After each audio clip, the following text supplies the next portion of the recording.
out, and it's a very good start indeed from the outside of the front row by Tim Harvey, but he's not quite got up alongside Stephen Kane. Harvey still having a look though, he won't let it lie as they go down towards the first look at the complex. I'm straining my neck to have a look out of the window, but looks like Stephen Kane has got the inside line there as Tim Harvey is looking alongside again, the side by side, all kinds of shenanigans going on behind him. Someone's taken up in the air there. That's a big one. And that's gone a long way up. That's Kelvin Burt who has turned it over.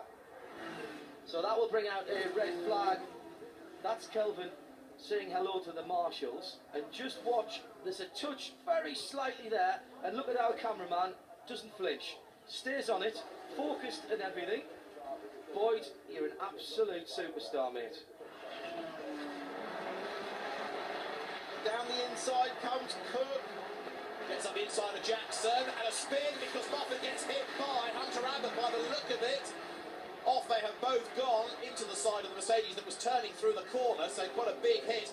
That was just an out of control, not stopping Audi, careering into the back of Aidan Moffat's car. Really can't see why it just came from so far back. Look, just he's tried to get up the inside and just can't stop. A lot of damage to both cars. Big, big hit. So Jason Plato goes on to the last lap. Oh, big shunt! Just tell us a bit about the accident. What do you remember of it? You were kind of in the wrong place at the wrong time, weren't you? Yeah, absolutely. You have to make the decision to go left or right of a car, and I normally made the right choice, and I went right, and I was surprised still to be hit. And all I remember then is the actual impact of the car being flicked up in the air, and the first initial impact as the car come down on its roof, which really hurt. That was the biggest impact. What was going through your mind at the time, other than swear words? It's just, all you're trying to do is just minimise the impact, and so you just brace yourself. And all I remember doing, when the car come to a stop at the end, I was upside down. I quickly turned the engine off for the fear of fire, and I could just hear the cars whizzing past at whatever speed, and I was fearful of being hit again. That's why people said, why did you put your hand on the roof? But that was just in case we got hit, and that's the only thing that really I remember that was clear in my mind. And Harvey's coming up. Tim Harvey in the second BMW is inside Clellander Bridge. He's gone through. He's up to 5th position. He's up to 4th position because Steve Sepper's let him through. Tim Harvey is leading the championship again. Fantastic. But John Clelander's attacking Soper. He's up on 2 wheels. Soper holds his line. He's pushed right out to the right. He attacks again as they go to the right over Nuffield. But they both spin. They're both out. Soper and Cleland both out of the race.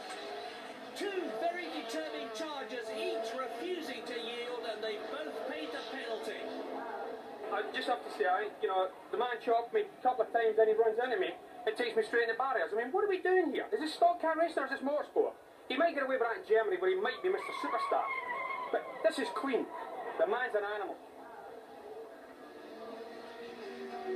So in behind Benwood he comes as they come through what is turn 4 on the oval, and he's hit him. He's made contact with Benwood. Benwood spins, hits him as well, and into the wall as Bourman tries to recover, gets it pointed straight, but Benwood has gone pretty heavily into that concrete wall. He's the first of the production cars to hit the wall here at Rockingham this weekend, and that was a pretty hefty hit.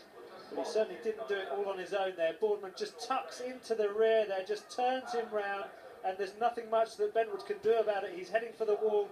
Well, the Persian gets away with it, but that's a heavy impact for the BMW, wrecked front and rear.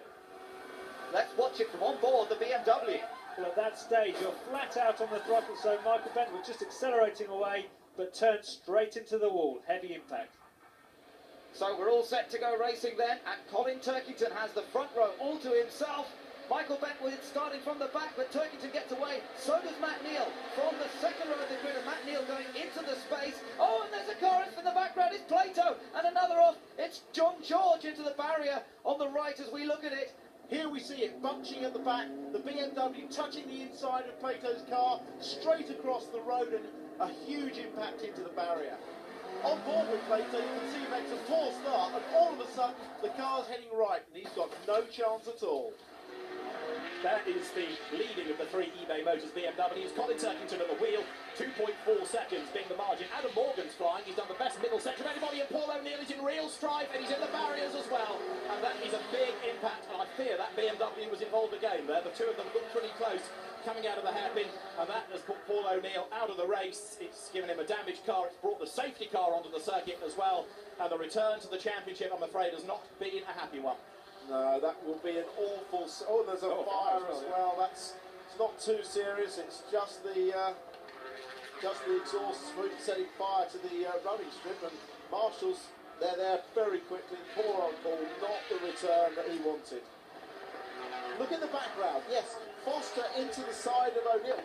O'Neill really fought it for a long time to try and hold it. You've got no choice in a front-wheel drive car then but to keep your throttle pinned to try and straighten the car out. There's obviously has been some contact before. You can see the damage on Foster's car.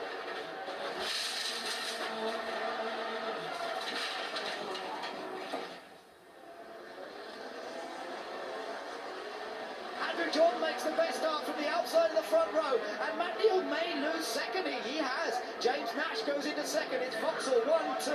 The Pertec car ahead of the Triple Eight car. Then Matt Neal in third place. Yeah, and a great start by Rob Collard up to fourth. He had an absolutely demon start, got right through the middle of the row in front and up to fourth place already. That is an excellent getaway for the BMW driver, and he's putting Matt Neal under pressure. Just a clip on. Oh, and Oscar in the background. Cars off in pit time. Through the wall then to Plato. It's Plato up and over goes Jason Plato. Rolling here on the first lap at Donington. And the reigning champion is out in dramatic style. That was a fast accident. Oh, that was so frightening to watch because the car went off onto the grass at about 120 miles an hour. And Jason was just a passenger. He couldn't steer it. He couldn't do anything. We've got an on-board, so we can follow this all the way through from Jason. He makes a good start. That's Liam Griffin in front. He moves to the outside of Liam Griffin and then back across to the inside a little bit. He's up behind Tony Gillam now. Nicely in a good position coming out of Redgate, trying to get up the inside. Oh, bit of contact there. Then, now what happens here? What happens here? Because he's in a good position. Oh, there goes the Audi just on his left. He had Liam Griffin and the Audi on his left, and now he's a passenger. Oh, just into that bank. I've never seen a car go off there before, ever. As Jason gets out, he's fine. That's the good news.